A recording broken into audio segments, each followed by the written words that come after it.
کو اپنا بنایا اور اس کے بعد اس نے لوگوں کے دل جیت لیے. وہاں کی جو ملٹری، وہاں کی آرمی تک کے کمانڈرز کی بیویوں نے اپنے گھر میں انوائٹ کیا. اس نے اسلام قبول کیا.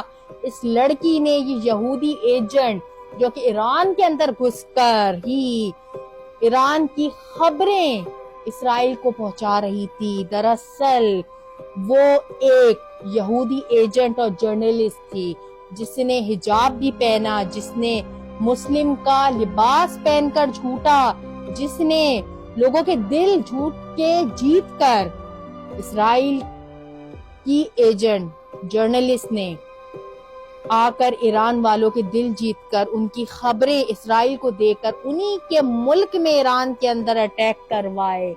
ہوا کچھ یوں کہ جب اس لڑکی کا بھروسہ جو ہے وہ پتا چل گیا کہ یہ واقعی میں مسلم ہو گئی ہے اور یہ جو ہے وہ اب اس نے پراپر اسلام قبول کر لیا ہے، تو ایران والوں نے بھی اس کو قبول کر لیا.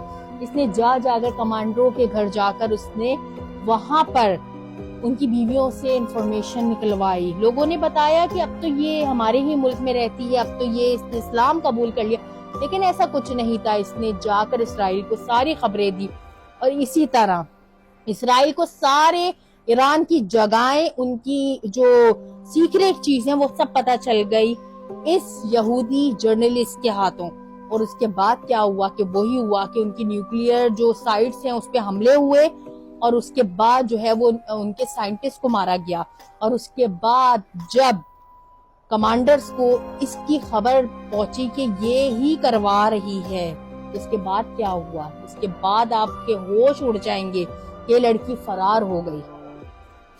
یہ لڑکی کیتھلین اس کا نام ہے. یہ فرانس میں رہنے والی ایک جرنلسٹ تھی اور یہ ایران کے اندر گھس کر اس نے خبریں دینا شروع کر دی. اور اس کے بعد کیا ہوا کہ ایران میں نیوکلیئر سائٹس پہ اٹیک ہوئے اور اس کے بعد بہت سی جگہوں پہ اٹیک ہوئے. اور اسی لڑکی کی وجہ سے جب کمانڈرز کو پتا چلا کہ اسی لڑکی کی وجہ سے ہوا ہے تو انہوں نے جب اس کو گرفتار کرنا سوچا تو وہ لڑکی فرار ہو چکی تھی کسی اور ملک. جی ہاں ناظرین، انہی کے ملک میں یہ لڑکی بیس بدل کے، اپنا مذہب بدل کے، اپنی پہچان بدل کے جاسوس ایجنٹ بن کے اسرائیل کو خبریں دے رہی تھی اور ایران کو کانوں کان خبر نہیں تھی. جی ہاں، کیتھلین اس کا نام ہے اور اب یہ فرار ہے اور اب یہ کسی اور ملک فرار ہو چکی ہے.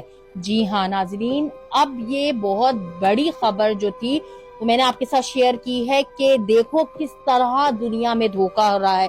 آپ کسی کے اوپر بھی بھروسہ نہیں کر سکتے. آپ کے ملک میں لوگ بیٹھ کر آپ ہی کے خلاف سازشیں کر رہے ہوتے ہیں، آپ کو نہیں پتا چلتا.